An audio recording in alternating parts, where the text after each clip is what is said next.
মায়েরা বলুন।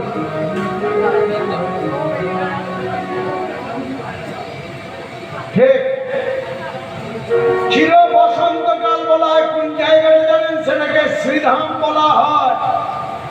পুরী অর্থাৎ জগন্নাথ ধাম, পুরীটাকে বলা হয় চির বসন্তকাল।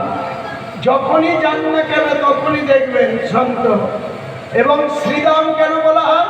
প্রত্যেক মহাপুরুষ ওই পুরী ধামে আগমন করেছিলেন, সেই জন্যই পুরীটাকে শ্রীধাম বলা হয়।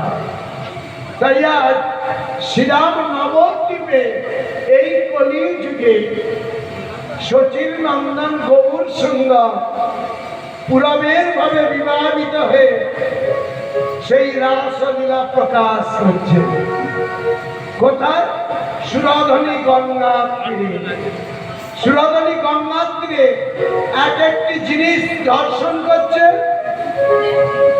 এক একটি জিনিস দর্শন করছে, এক একটি ভাব প্রকাশ করছে। এটা হয়?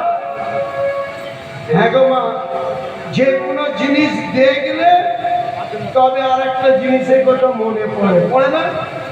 এই ধরুন আজকে আমি এখানে হরিনাম করছি, এক সপ্তাহ কি 15 দিন পরে পাশে যদি কোনো কীর্তনিয়া আসে, খানিকটা যদি আমার মতো দেখতে হয়, সেই গ্রাহক যদি খানিকটা আমার মতো দেখতে হয়, যে কোনো দাদা হোক বাবারা হোক মায়েদের অন্তত একবার মনে থাকবে, দেখ ওরের বাড়িতে যে ছেলেটা আছে খানিকটা তার মতো দেখতে। তার মানে একজনকে দেখে একজনের কথা মনে হয়ে যাচ্ছে। তাই সুরধনী গঙ্গাকে দর্শন করে আজ নিত্যানন্দ প্রভুকে বলছে গৌর হরি। সুরধনী গঙ্গাকে দেখে বলছে নিত্যানন্দ, নিত্যানন্দ আমার এই কি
সুরধনী গঙ্গাকে দেখে যমুনার ভাব প্রকাশ করলেন।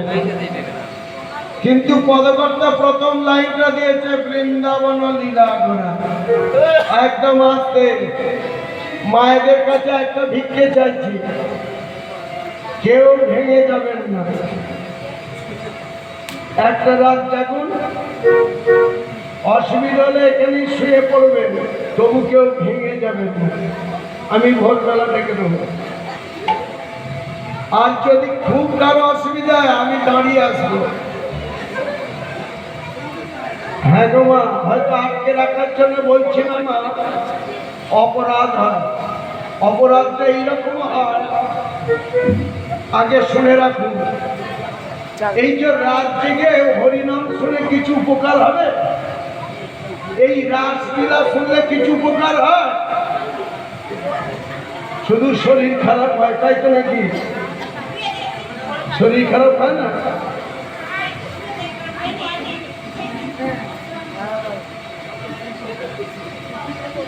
আস্তে আস্তে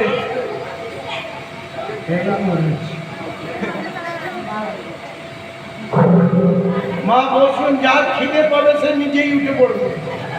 খিদে পেলে কাউকে ডাক্তার না, ঘুম পর্যন্ত ভেঙে যাবে। বলবে খিদের জন্য ঘুম ধরছে না, সেটা এখন 2 গ্লাস জল খেয়ে